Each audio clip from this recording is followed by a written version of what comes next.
Praise the Lord. Hallelujah. പ്രിയ സഹോദരങ്ങളെ, ഇന്ന് സഹിയോൻ ധ്യാന കേന്ദ്രത്തിലെ ഗാന ശുശ്രൂഷകനാണ് കുട്ടിച്ചൻ ചേട്ടൻ. കുട്ടിച്ചൻ ചേട്ടൻ ഔട്ട്റീച്ചാണ്. നാളെ പാലയിലാണ് അദ്ദേഹത്തിൻ്റെ വീട്.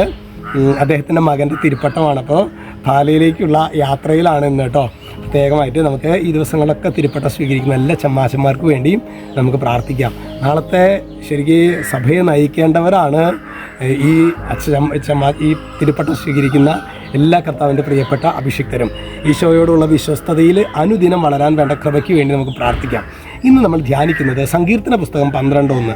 കർത്താവെ സഹായിക്കണമേ, ദൈവഭക്തർ ഇല്ലാതായിരിക്കുന്നു, മനുഷ്യമക്കളിൽ വിശ്വസ്തരാരും ഇല്ലാതായി. പ്രിയ സഹോദരങ്ങളെ, ശരിക്കും ഒരു ദൈവഭക്തൻ്റെ വേദനയാണ്. കർത്താവെ സഹായിക്കണമേ, ദൈവഭക്തർ ഇല്ലാതായിരിക്കുന്നു. അതായത് മടുത്തു പോവാണ്. ആത്മീയ ജീവിതത്തിൽ ഞങ്ങൾ പ്രാർത്ഥിച്ചിട്ട് കാര്യമില്ല. എല്ലാവരും എന്നെ ഒറ്റപ്പെടുത്തുന്നു, എല്ലാവരും എന്നെ ഞെരുക്കുന്നു. മനുഷ്യമക്കളിൽ വിശ്വസ്തരാരും ഇല്ലാതായി. അതായത് വിശ്വസ്തരായിട്ടുള്ള ആൾ പോലും ഇല്ലാത്ത വിധത്തിൽ അതുപോലെ സങ്കീർണമായ ഒരു കാലഘട്ടം. ചിലപ്പോഴൊക്കെ നമുക്കിത് തോന്നാറില്ലേ സഹോദരങ്ങളെ, ദൈവമേ ആരും എന്നെ സഹായിക്കില്ല, ദൈവമേ എന്നെ സഹായിക്കണമെന്നൊക്കെ നമ്മളങ്ങനെ അങ്ങോട്ട് കംപ്ലീറ്റ് നമ്മളുടെ ജീവാംശം മുഴുവൻ വറ്റിപ്പോയ ഒരവസ്ഥയൊക്കെ നമുക്കുണ്ടാകാറുണ്ടല്ലോ സഹോദരങ്ങളെ. നമുക്ക് പ്രത്യേകമായിട്ട് ഈ വചനത്തിൻ്റെ അഭിഷേകത്താൽ ഞങ്ങളെ നിറയ്ക്കണമേ.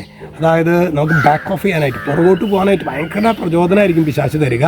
എന്നാലും അതിനെ അതിജീവിക്കാൻ തക്കതായ ഒരു ദൈവകൃപ ഞങ്ങളിൽ വർഷിക്കണമേ എന്ന് നമുക്ക് പ്രാർത്ഥിക്കാം. ഈ ഒരു ദിനം, ഈ ഒരാഴ്ച വലിയൊരു അനുഗ്രഹത്തിൻ്റെയും കൃപയുടെയും ദിവസങ്ങളായി മാറട്ടെ. രക്ഷിതാവായ യേശുക്രിസ്തുവിൻ്റെ നാമത്തിൽ ആശീർവദിക്കുന്നു, ഇപ്പോഴും എപ്പോഴും എന്നേക്കും. ആമേൻ.